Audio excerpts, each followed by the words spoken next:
Friends, स्वागत है आपका आपके अपने एसएससी एग्जाम जीके चैनल पर। आज का टॉपिक है टाइप्स ऑफ गवर्नमेंट यानी सरकार के प्रकार।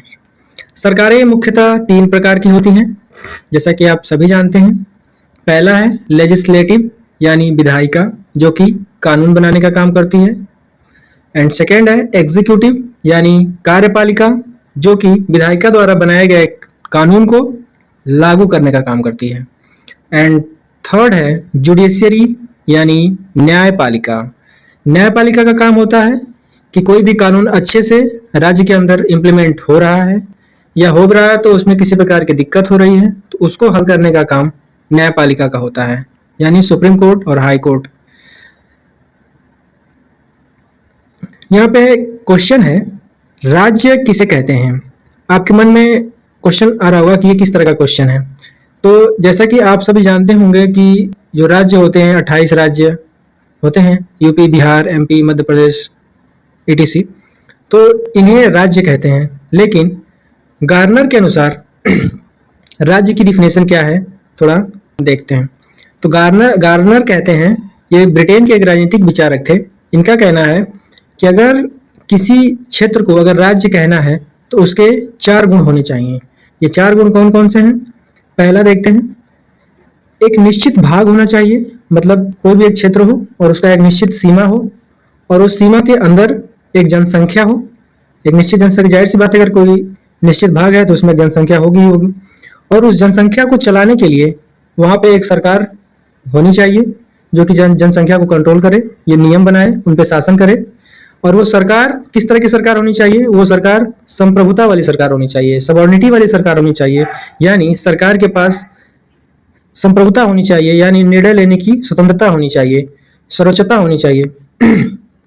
आपके मन में क्वेश्चन आ रहा होगा कि संप्रभुता क्या होती है? तो संप्रभुता का मतलब कि निर्णय लेने की स्वतंत्रता या सर्वोच्चता। मुख्यतः संप्रभुता 2 प्रकार की होती है। पहली होती है आंतरिक संप्रभुता यानी इंटरनल सबऑर्डिनेटी, यानी जब कोई आंतरिक मामलों में निर्णय लेने के लिए स्वतंत्र हो, यानी अपने राजनीतिक सीमा के अंदर किसी भी तरह का निर्णय लेना हो तो वो लेने के लिए अगर स्वतंत्र है तो उसे कहते हैं आंतरिक संप्रभुता वाला क्षेत्र। नेक्स्ट है बाह्य संप्रभुता यानी एक्सटर्नल सबऑर्डिनेटी। इसमें क्या होता है, जब कोई बाहरी मामलों में निर्णय लेने के लिए स्वतंत्र हो, यानी अपने सीमा, राजनीतिक सीमा के अंदर तो निर्णय लेगा ही और बाहरी निर्णय भी लेने के लिए संप्रभु हो, स्वतंत्र हो, तो इसे कहते हैं बाह्य संप्रभुता। नोट, भारत आंतरिक और बाह्य दोनों रूप से संप्रभु है, यानी भारत एक राजनीतिक क्षेत्र है जो कि अपने राजनीतिक सीमा के अंदर भी यानी आंतरिक रूप से भी संप्रभु है और बाह्य रूप से भी संप्रभु है, यानी फॉरेन के जो जितने भी नियम कानून होते हैं उसे भी, उसके बारे में भी निर्णय लेने के लिए स्वतंत्र है। तो भारत के अंदर आंतरिक और बाह्य दोनों रूप से संप्रभुता प्राप्त है। जैसा कि भारत है, तो भारत एक राजनीतिक क्षेत्र है।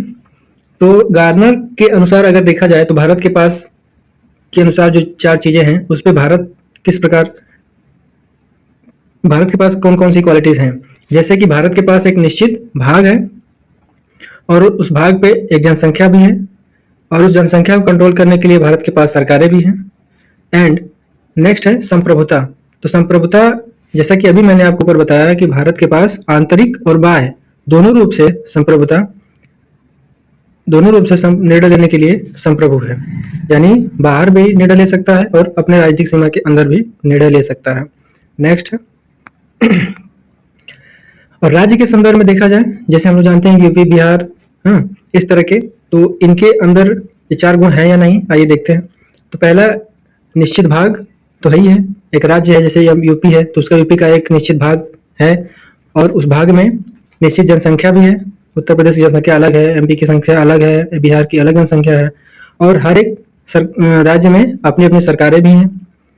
और जो सरकारें वहाँ पे हैं यूपी, बिहार और एमपी में, वो सरकारें क्या संप्रभुता उनके पास है? तो संप्रभुता में देखा जाए तो राज्यों के पास आंतरिक संप्रभुता तो है, आंतरिक संप्रभुता तो है, लेकिन बाह्य संप्रभुता नहीं है। बाह्य संप्रभुता ये नहीं ये बाहरी निर्णय नहीं ले सकते। अगर मान लीजिए कोई फॉरेन से कोई लॉ बनाना है या कोई जैसे युद्ध छिड़ गया तो वहां पे ये जाके निर्णय नहीं ले सकते हैं। ये अपनी राजनीतिक सीमा के अंदर अपने राज्य के अंदर ही निर्णय लेने के लिए संप्रभु है। तो इनको राज्य का दर्जा नहीं दे सकते क्योंकि इसके पास केवल आंतरिक संप्रभुता है। इस वजह से इन्हें राज्य न कह के इन्हें प्रोविंस कहा जाता है, यानी प्रांत कहा जाता है। ये स्टेट नहीं है, ये प्रांत कहलाते हैं। नेक्स्ट है भारत यानी इंडिया राज्य का एक संघ है, जो कि हमारे संविधान का पहला आर्टिकल है। उसमें कहा गया है कि भारत यानी इंडिया राज्यों का एक संघ है, जो कि जितने राज्य हैं सभी राज्यों को मिलाकर एक ये संघ बनता है, राज्यों का संघ है। नेक्स्ट पॉइंट है इंडिया के स्टेट इंडिया में किसी एग्रीमेंट के द्वारा नहीं शामिल हुए हैं। भारत के अंदर अगर आप यूएसए में देखेंगे तो वहाँ पे जितने क्षेत्र हैं, जितने राज्य हैं, वो उन्होंने अपना अपने एग्रीमेंट किया हुआ है और एग्रीमेंट के तहत वो लोग आपस में जुड़ के यूनाइटेड स्टेट ऑफ अमेरिका बनाते हैं। लेकिन भारत के संदर्भ में ऐसा बिल्कुल नहीं है। भारत के जितने भी 28 राज्य हैं वो किसी एग्रीमेंट के तहत नहीं जुड़े हैं, वो अपनी सहमति से जुड़े हैं, अपनी इच्छा से जुड़े हैं।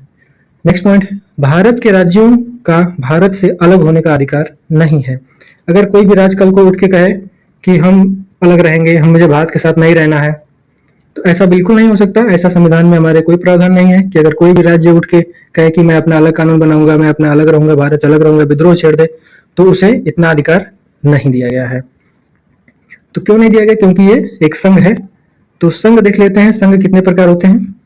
टाइप ऑफ यूनियन, संघ के प्रकार। संघ मुख्यतः 3 प्रकार के होते हैं, जिसमें पहला है अविनाशी राज्यों का अविनाशी संघ, यानी इसमें न तो देश का और न ही राज्य का विभाजन संभव हो, यानी न ही इसमें जो देश है वो देश टूट सकता, अलग हो सकता है, और न ही वो देश के अंदर जो राज्य है वो टूटकर अलग हो सकते हैं।